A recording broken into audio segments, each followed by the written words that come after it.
Bacteria in our gut are intimately involved in digestion. They help to break down the food so that we can absorb it and use it for energy.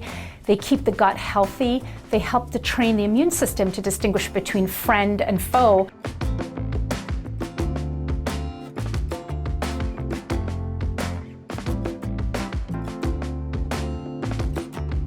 The trillions of bacteria that live in and on our bodies mostly live in our gut. In fact, there are over 1 billion bacteria in just one drop of fluid in your colon alone, and they're there for a reason. Bacteria in our gut are intimately involved in digestion. They help to break down the food so that we can absorb it and use it for energy.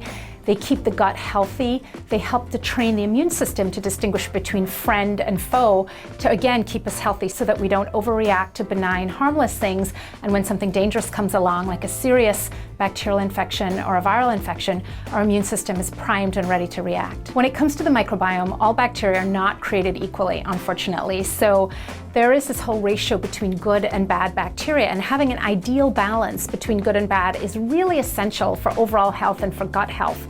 One of the problems that we see is that a lot of the products we use, antibacterial products, antibiotics, they preferentially kill off the good bacteria, and they lead to incredible imbalance in gut bacteria so that you have overrepresentation of some of the harmful species and underrepresentation of some of the helpful species.